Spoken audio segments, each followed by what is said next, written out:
ചെയ്യാൻ പോകുന്നത് ബീഫ് കൊണ്ടുള്ളൊരു ഐറ്റമാണ് ബീഫ് ചില്ലി. മെക്സിക്കൻസിൻ്റെ ഒരു ഡിഷാണിത്, ബീഫ് ചില്ലി. പക്ഷേ അമേരിക്കൻസും ഒരുപാട് ഉണ്ടാക്കും. ഞാൻ എൻ്റെ ഇവിടെ ഉള്ളൊരു ഫ്രണ്ടിൻ്റെ കയ്യിൽ നിന്ന് പഠിച്ചതാണിത്. ഇത് വളരെ നമ്മുടെ സൂപ്പ് പോലെയൊക്കെ ഇരിക്കും, ഗ്രേവി പോലെയുള്ള ഒരു ഐറ്റമാണ്. ഇത് നമുക്ക് വൈറ്റ് റൈസിൻ്റെ കൂടെ കഴിക്കാം, അല്ലെങ്കിൽ നമുക്ക് വെറുതെ വേണമെങ്കിലും ഈ ബീഫ് ചില്ലി കഴിക്കാവുന്നതാണ്. ഇപ്പം ബീഫല്ല, ചിക്കൻ ഉപയോഗിച്ച് വേണമെങ്കിലും ടർക്കി ഉപയോഗിച്ച് വേണമെങ്കിലും ഇത് ചെയ്യാവുന്നതാണ്. ഇപ്പം ഞാനിവിടെ ബീഫ് ഉപയോഗിച്ചാണ് ചെയ്യുന്നത്. ഇപ്പോൾ കുറച്ച് ഇൻഗ്രീഡിയൻസ് ഒക്കെ നമുക്ക് കോമൺ ആയിട്ടല്ലാത്തതുണ്ട്, എന്നാലും നമുക്കിത് ചെയ്യാം. നല്ല ടേസ്റ്റാണ്. എൻ്റെ മക്കൾക്കൊക്കെ ഇത് വളരെ ഇഷ്ടമാണ്. അവർക്ക് ഞാൻ ഇടയ്ക്കിടയ്ക്ക് ഇത് ചെയ്ത് കൊടുക്കുന്നതാണ്. അപ്പോൾ ഇപ്പോൾ ചെയ്തപ്പോൾ ഞാൻ കരുതി നിങ്ങൾക്കൂടെ ഇതൊന്ന് കാണിച്ചു തരാമെന്ന്. അപ്പോൾ ചെയ്ത് നോക്കാൻ പറ്റുന്നവർ ചെയ്ത് നോക്കുക. വളരെ നല്ലൊരു ഡിഷാണ്. നമുക്ക് സൂപ്പ് പോലെ വെറുതെ ഇത് കഴിക്കാനും വളരെ നല്ലതാണ്. അപ്പോൾ ഇതിനായി ഞാൻ ആദ്യം ഒരു പാൻ അടുപ്പിലേക്ക് വെച്ചിട്ടുണ്ട്. ആ പാനിലേക്ക് കുറച്ച് ഒലിവ് ഓയിൽ ഒഴിക്കുകയാണ്.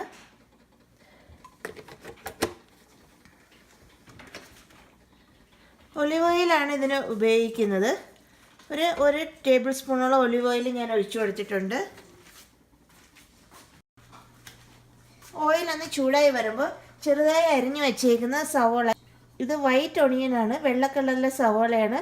ഇതാണ് സാധാരണ ചില്ലി ഉണ്ടാക്കാനായിട്ട് ഉപയോഗിക്കുന്നത്. ഇതൊരു വലിയൊരു സവോളയാണ്. ഇത് കുറച്ച് വലിയൊരു സവോള ആയതുകൊണ്ടാണ് ഇത്രയും ഉള്ളത്. അപ്പോൾ ഞാനിത് ഈ ഒലിവ് ഓയിലിലേക്ക് ചേർക്കുകയാണ്. ഇപ്പോൾ വെള്ള കളറിലെ സവോള എനിക്ക് തോന്നുന്നു ഇപ്പോൾ നാട്ടിലുമൊക്കെ കിട്ടാറുണ്ട്. ഇനി ഇതൊന്ന് നമുക്ക് വഴറ്റിയെടുക്കണം. ഒരുപാടൊന്നും വഴയിലുണ്ട്, ചെറുതായി ഒന്ന് വാടി വരണം. ഇപ്പോൾ ഉള്ളി ചെറുതായി ഒന്ന് വാടി വന്നിട്ടുണ്ട്. ഇനി നമുക്കിതിലേക്ക് ബീഫ് ചേർത്ത് കൊടുക്കണം. ബീഫ് ഞാനിവിടെ മിക്സ് ചെയ്ത് വെച്ചേക്കുന്ന ബീഫാണ് മേടിച്ചേക്കുന്നത്. ഇതുപോലെ ഇപ്പം നിങ്ങൾക്ക് കിട്ടിയില്ലെങ്കിൽ ഇറച്ചി മേടിച്ച്, എല്ലില്ലാത്ത ഇറച്ചി മേടിച്ച് മിക്സിയിൽ നന്നായി അരച്ചെടുത്താൽ മതി. അപ്പോൾ ഇവിടെ ഇതുപോലെ തന്നെ റെഡിമെയ്ഡായിട്ട് മേടിക്കാൻ കിട്ടും. അപ്പോൾ അതുകൊണ്ടാണ് ഞാൻ ഇങ്ങനെ തന്നെ മേടിച്ച് ചെയ്യുന്നത്. ഇനി ഇത് നന്നായി ഉള്ളിയുമായിട്ട് ഒന്ന് യോജിപ്പിക്കണം. ഞാൻ പറഞ്ഞ പോലെ ബീഫ് ഇഷ്ടമല്ലാത്തവർക്ക് ചിക്കൻ ഉപയോഗിച്ചും ചെയ്യാം, ടർക്കി ഉപയോഗിച്ചും ചെയ്യാം. ഇവിടെ കോമൺ ആയിട്ടും ചിക്കൻ, ടർക്കി, അതുപോലെ ബീഫ് ഉപയോഗിച്ചിട്ടാണ് ഈ ചില്ലി ഉണ്ടാക്കുന്നത്.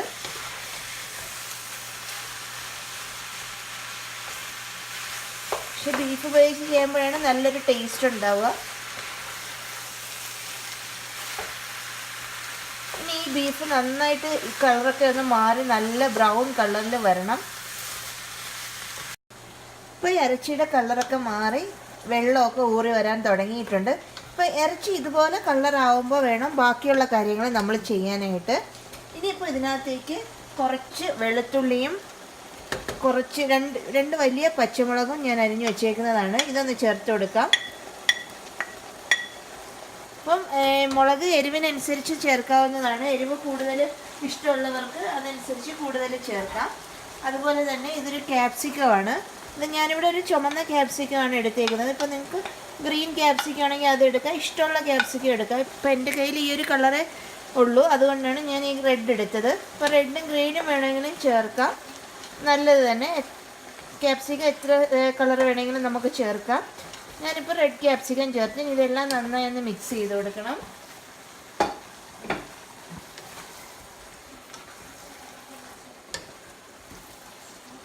ഈ ചില്ലിക്ക് ടൊമാറ്റോയുടെ ഒരു പുളിയാണ് കൂടുതലായിട്ട് നിൽക്കുന്നത്. അതായത് ടൊമാറ്റോ ഒരുപാട് നമ്മളിതിനകത്ത് ചേർക്കും.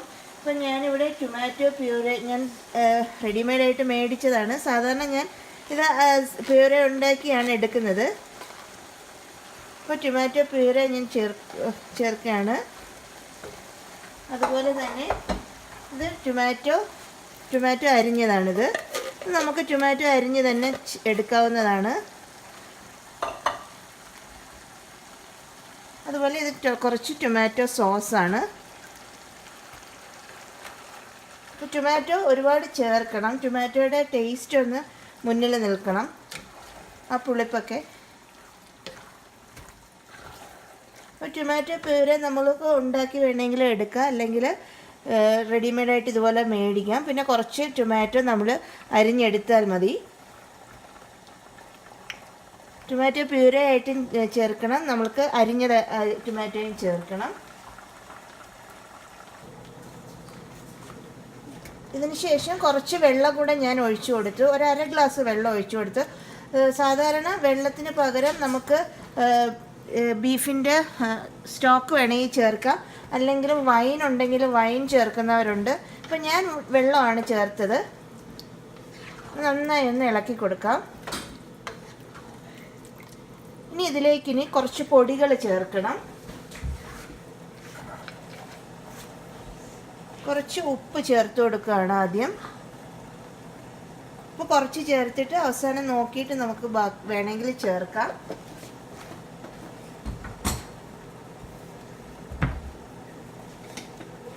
അതുപോലെ കുറച്ച് മുളക് പൊടി, ഞാനൊരു ടേബിൾ സ്പൂൺ മുളക് പൊടി ചേർക്കുകയാണ്. കാശ്മീരി മുളക് പൊടിയാണ് ഞാൻ ചേർക്കുന്നത്, അതിനധികം എരിവില്ല. അതുപോലെ 1 ടീസ്പൂൺ ജീരകത്തിൻ്റെ പൊടി,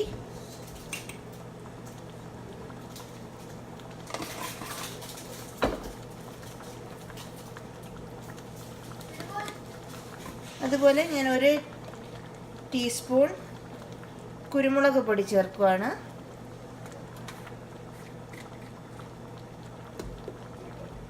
അതുപോലെ ഒരു ടേബിൾ സ്പൂൺ ബ്രൗൺ ഷുഗറും കൂടെ ചേർക്കണം. ഇപ്പം ബ്രൗൺ ഷുഗർ ഇല്ലെങ്കിൽ വൈറ്റ് ഷുഗർ ചേർത്താലും മതി. അതുപോലെ കുറച്ച് ഒറിഗാനോ. ഇതെത്രയാണ് നമ്മൾ പൊടി ഐറ്റംസ് ചേർക്കുന്നത്. ഇനി ഇത് നന്നായി ഒന്ന് മിക്സ് ചെയ്ത് കൊടുക്കാം.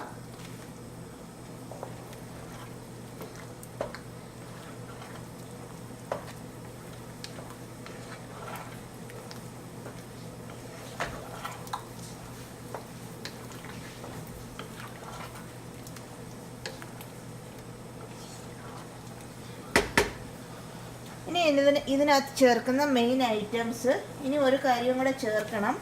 അതുകൂടെ ചേർത്ത് കഴിഞ്ഞാൽ നമുക്ക് അടച്ചു വെച്ച് ഇത് കുറച്ച് നേരം വേവിക്കണം. ഇനി ചേർക്കുന്നത് നമ്മുടെ രാജ്മ പയറാണ്. രാജ്മ പയർ ഇപ്പോൾ നമുക്ക് ഡ്രൈ ആയിട്ടുള്ളതാണെങ്കിൽ അത് കുതിർത്ത് കുക്കറിൽ വേവിച്ച് ചേർത്താൽ മതി. ഞാനിവിടെ ഇതുപോലെ ക്യാനിൽ കിട്ടുന്നതാണ് ഇപ്പോൾ മേടിച്ചേക്കുന്നത്, അതാണ് ചേർത്ത് കൊടുക്കുന്നത്. സാധാരണ ഞാനിങ്ങനെ ഡ്രൈ ആയിട്ടുള്ളത് കുക്കറിൽ വേവിച്ചാണ് ചേർക്കുന്നത് കുതിർത്ത ശേഷം. ഇതിപ്പോൾ ഞാൻ പെട്ടെന്ന് ചെയ്യുന്നത് കൊണ്ട് ഇതുപോലെ ക്യാനിലുള്ളത് മേടിച്ചു എന്നേ ഉള്ളൂ. ഞാനിപ്പോൾ ഒരു 3 കളർ പയർ ചേർക്കുന്നുണ്ട്. ബ്രൗൺ കളറിലേയും ഞാൻ എടുത്തു, ഇപ്പം ബ്ലാക്ക് കളറിലെയാണ് ചേർക്കുന്നത്. ഒരു ക്രീം കളറിലേയും കൂടെ ചേർക്കുന്നുണ്ട്. ഇനി നമുക്ക് നന്നായിട്ടൊന്ന് ഇളക്കി യോജിപ്പിക്കാം.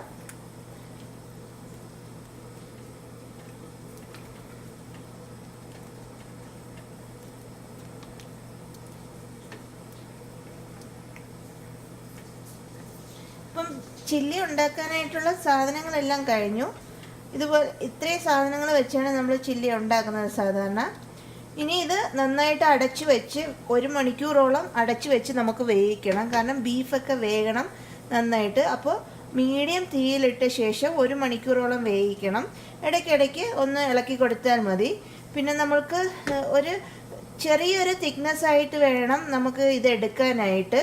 ഇപ്പം ഒരുപാട് വെള്ളം വറ്റിപ്പോകുമെന്ന് തോന്നുകയാണെങ്കിൽ കുറച്ച് ചൂടുവെള്ളം ചേർത്ത് നമുക്ക് ഈ ഒരു പരുവത്തിൽ ആക്കി എടുക്കാവുന്നതാണ്. അപ്പോൾ ഇതുപോലൊരു സെമി ഗ്രേവി പരുവത്തിൽ വേണം ബീഫ് ചില്ലി അടിക്കാനായിട്ട്. അപ്പം നമുക്ക് ഇതൊന്ന് അടച്ചു വെച്ച് വേവിക്കാം. വെന്തതിന് ശേഷം ഞാൻ കാണിച്ചു തരാം.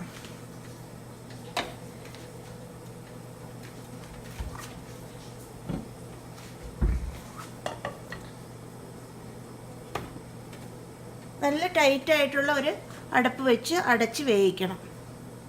അപ്പം ഞാനത് ചില്ലി അടച്ച് വെച്ചിട്ട് ഏകദേശം ഒരു 3/4 മണിക്കൂറോളം ആയി. നമുക്കൊന്ന് തുറന്ന് നോക്കാം. അപ്പം നന്നായിട്ട് തിളച്ചിട്ടുണ്ട്. ഇപ്പം നല്ല ചെറുതായിട്ട് കുറുകിയൊക്കെ വന്നിട്ടുണ്ട്. അപ്പം എന്തായാലും ഞാനിനി ഒരു 1/2 മണിക്കൂറൂടെ വയ്ക്കുന്നുണ്ട്. ഒരു 1 മണിക്കൂറോ 1.5 മണിക്കൂറോ നമുക്ക് വയ്ക്കാം ഇത്.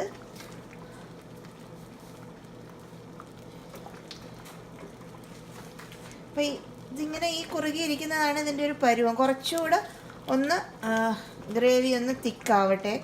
അപ്പം കുറച്ചുകൂടെ നേരം ഒന്ന് അടച്ചു വയ്ക്കാം. അപ്പം ഞാൻ അവസാനം പറയാം ഞാൻ എത്ര നേരം ഇത് കുക്ക് ചെയ്യാനായിട്ട് എടുത്തുവെന്ന്.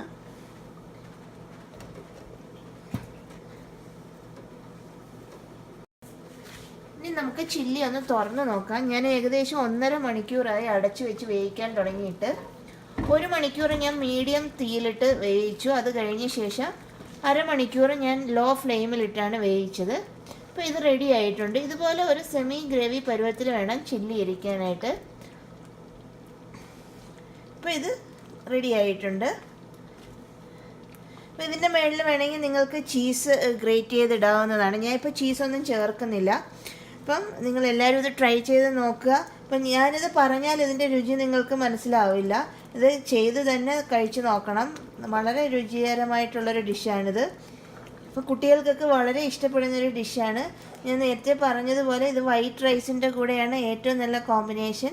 അല്ല ബ്രെഡിൻ്റെ കൂടെയും ചപ്പാത്തിയുടെ കൂടെയൊക്കെ കഴിക്കാം. വെറുതെ വേണമെങ്കിൽ ഇത് നമുക്ക് സൂപ്പ് പോലെ കഴിക്കാൻ വളരെ നല്ലതാണ്.